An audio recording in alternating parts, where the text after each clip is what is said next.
なわけじゃなかったんだけど、本当に興味がなかったから。だって天国って自分の行いに応じていけるかいけないか決まるんじゃないの。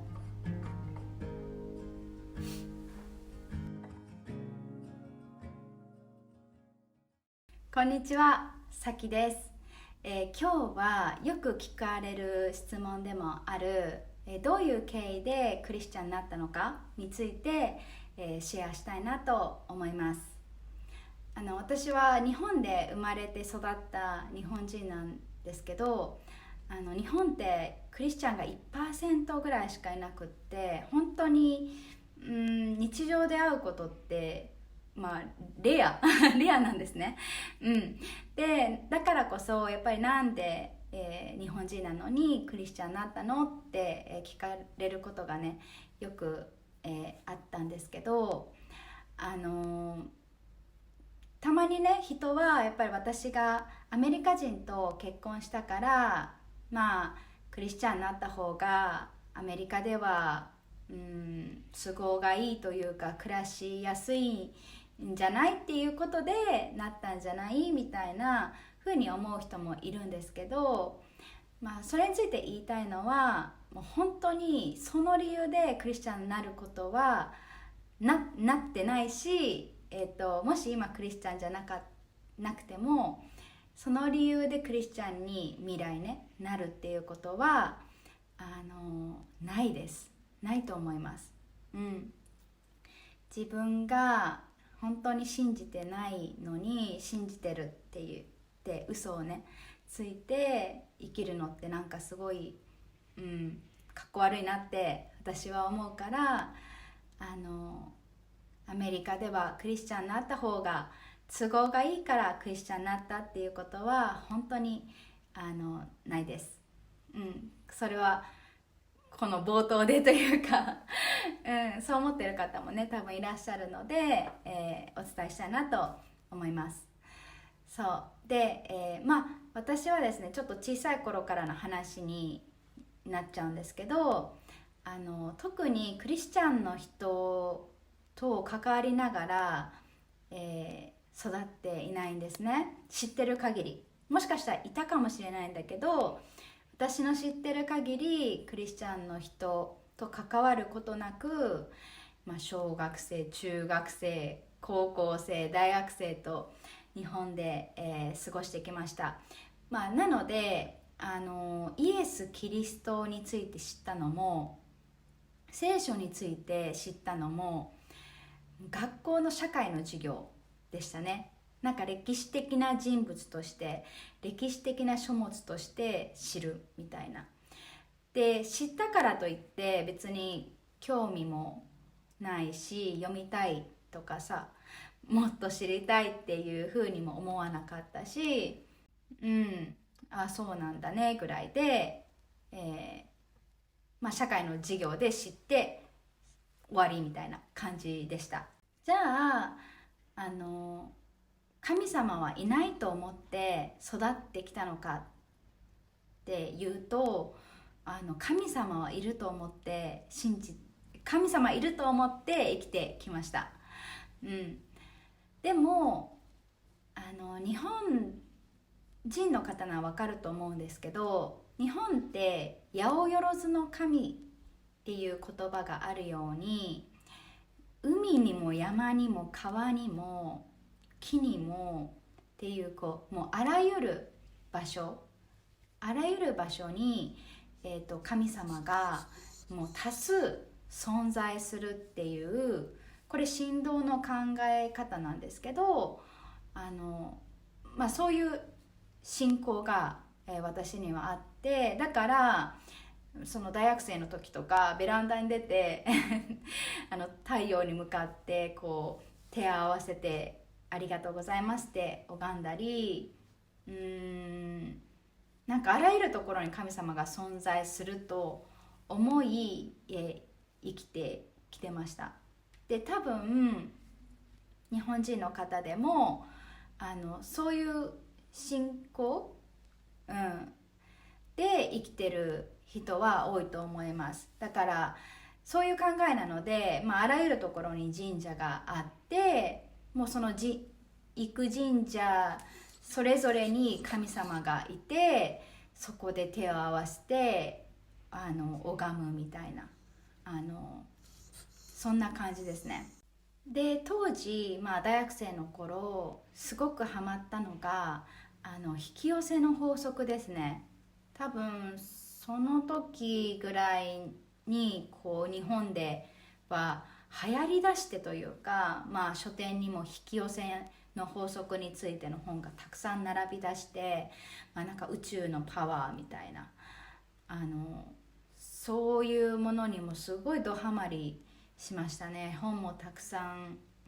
読んで、動画もたくさん見てみたいな。で大学を卒業して、日本で就職をして、そんな中で、夫と出会って、夫というのがアメリカ人で、結婚をして、で私が日本を去ってアメリカに移住することになったんですね。でその当時、夫は、信仰がなくって、私もクリスチャンじゃなかった、だから特に神様の話を、することもないし、別に教会行こうみたいな、アメリカにね来たらいっぱい教会ありますけど、教会行こうとも一切ならなかったし、そうそんな感じで過ごしていて、たまにねアパートに当時住んでたんですけど、一緒にバイブルスタディしましょうとか、イエス・キリストについて知りたくありませんかみたいな、トントントンとドアを叩いて、言いに来てくれる人たちがいたんですけど、もう英語を喋れないふりをして、そうもう嫌なわけじゃなかったんだけど、本当に興味がなかったから。でそんな中で、結婚したばっかりだけどすごい喧嘩も多かったし、その大学の時に引き続き引き寄せの法則とかスピリチュアルなことが大好きで、なんかクリスタルを集めてたりとかなんかしてたんですけど、なんかね乾いてたんですよね。なんかいつも埋まらない何かがあるみたいな感じでした。そうででもそれが何か分からず過ごしてましたよね。そんな感じで過ごす中で、夫は当時ミリタリーだったんですけど、なんでディプロイに行かないといけなくなったんですね。でそのディプロイに行く1日前に私の妊娠が発覚して、一人で過ごすのは危ないなっていうことで、彼の妹と一緒に暮らすことになりました。ちなみに彼の家族はみんなクリスチャンでした。彼だけ信仰がその時はなかったんですね。そうで新しい地でクリスチャンである夫の家族に囲まれて、過ごしていく中で友人も日本人アメリカ人それぞれ、友人も、できて、その一人の日本人の友人がある日ねテキストで日本人がそれぞれ日本食を持ち寄って食べるんだけどさっきも参加しないって連絡をくれたんです。でもちろん参加したいじゃないですか。日本人にも会えるし美味しい日本食も食べれるし、もうこれは行くしかないということで、どこであるのみたいな聞いたら、教会でありますと。でもその時もはや教会であるはもう全く気にならなかったんですねもう日本人に会いたい、日本食食べたいみたいな感じで、行く行くってなって、私も日本食を持って行ったんですけど、全く知らない私にすっごいウェルカムにっていうか、もうめっちゃなんか温かいんですよ。それがすごい、それが一番覚えてるんですけど、すごいみんな温かく迎え入れてくれて、そうで教会なんでね、食べる前に30分間牧師の話を聞きましょうということで、牧師がいない、教会だったんで、みんなである日本の牧師のビデオを30分ぐらい見たんですけど、その中で私は道であり真理であり命である、私を通らなければ誰も父のもとに行くことはできないっていう、有名な聖書箇所ですよね。それを人生で初めて聞きました。そもそも牧師の話を聞くっていうこと自体が人生で初めてだったんですけど、その聖書箇所も初めて聞いたんですね。でそれがすごい心を打ったというか、掴んだんです。なんかどういうことみたいな、だって天国って自分の行いに応じていけるかいけないか決まるんじゃないのっていう疑問が湧いたんですよ。いい行いを生きてる時にしてたら天国に行けるし、悪い行いをしてたら地獄に行っちゃう。でそれって多分たくさんの日本人が思っているというか、そう思って生きてると思うんですけど、それが当たり前だったんですよね。なのにその牧師の話では自分で自分のことを天国に生かすことはできないよって言うんです。たとえ自分がいい人間、いいことをしてるいい人間だと思っていても、神様の目から見たら私たちは決していいものではない、天国に行けるほどのものでは決してないって言うんですね。じゃあ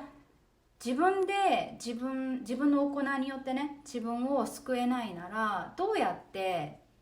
天国には行けるのって思うじゃないですか。でその時にビデオの中でね、牧師が話してくださったのが、そのイエス様は私としてあなたのみんなの罪の身代わりとして十字架にかかって死んでくださった。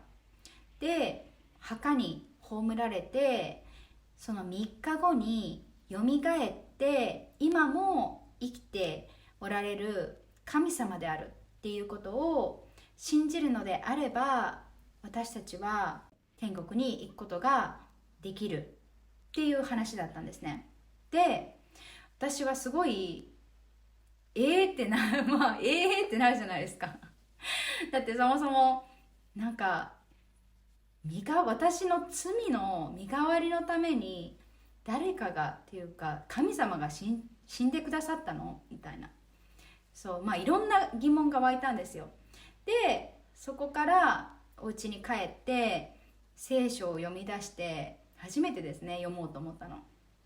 聖書を読み出して YouTube とか、オンラインとかでその自分の中で疑問が湧いたことについて調べ出して、で夫ともアメリカのね教会に、行き出しました。そんな日々の中で妊娠出産を経験しました。でそれはもうね、すごい神様の存在臨在っていうのを経験した大きなもう経験でしたね。なんか赤ちゃんが育っていくのって自分の頑張りによってとか、自分がなんかしてるから育っていくじゃないですか。自分以外の大きな力によって赤ちゃんは私の中で育っていって、そして生まれるわけですよね、時が来たら。でなんかそのプロセスの中で、その大きな力っていうのは自分の力ではない大きな力っていうのは、私はこれは本当に神様の技だなって思って、いろんなことが重なってですよね、自分で聖書を読むようになって、で実際にクリスチャンの人たちと関わるようになって、で自分自身その妊娠出産っていう経験、大きな力を感じる経験をして、その中で私は本当に信仰を持つようになりました。イエス様は存在する、本当に存在するんだって、で聖書に書いてあることは本当のことなんだって信じるようになりました。クリスチャンになった今、過去を振り返ると、神様はずっと私のことを呼んでくれていたなって思うんですね。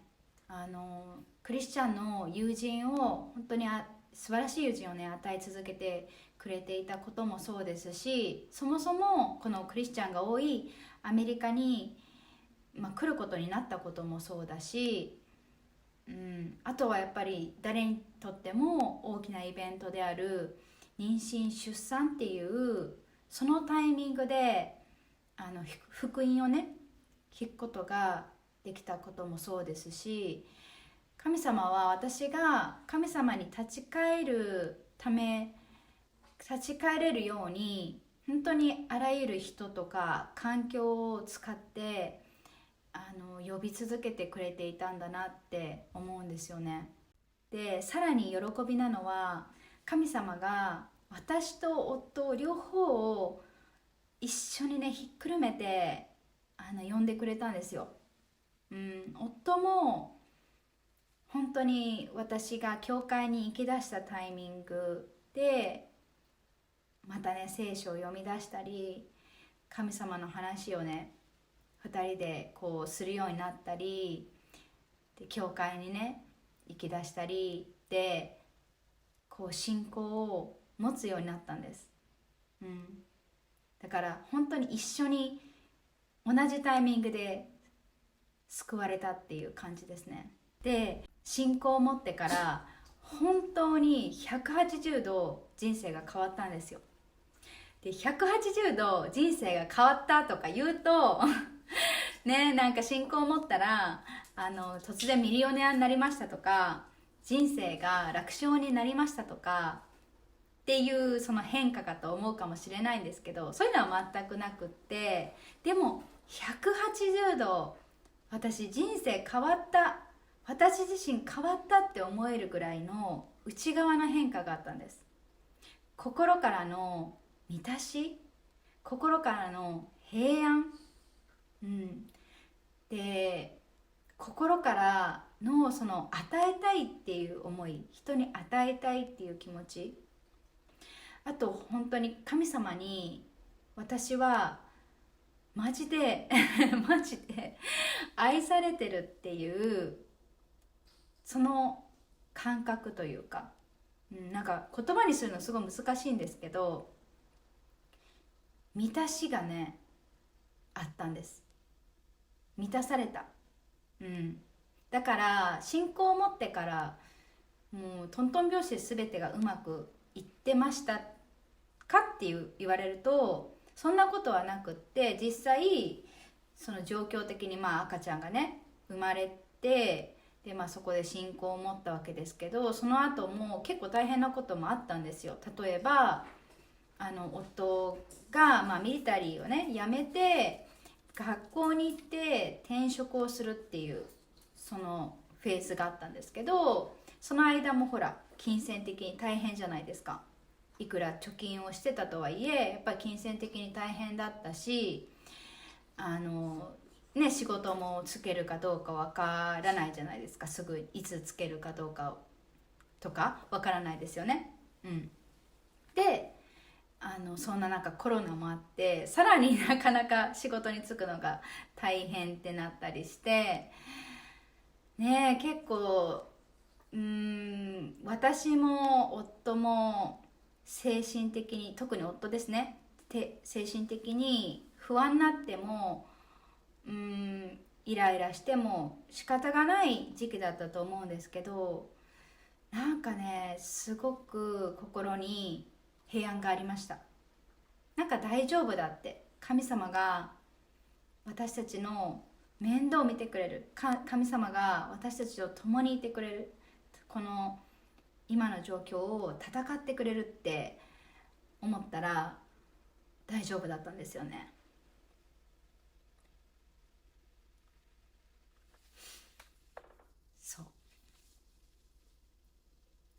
そんな中でも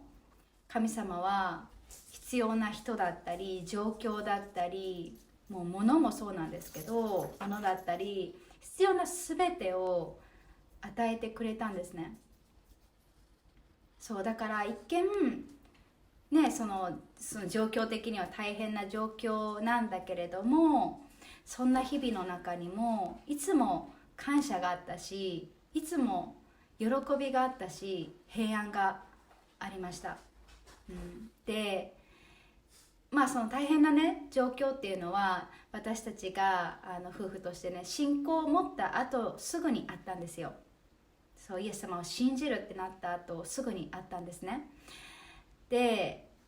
その当時ね話したのは、私たちが本当に神様に立ち返るにはこの試練が必要だったんだねって。それぐらい私たちの心っていうのは堅くなでプライドが高くて、でもこの状況を通して私たちは本当に神様に委ねる、頼る、助けを求める、なんかその過程がすごく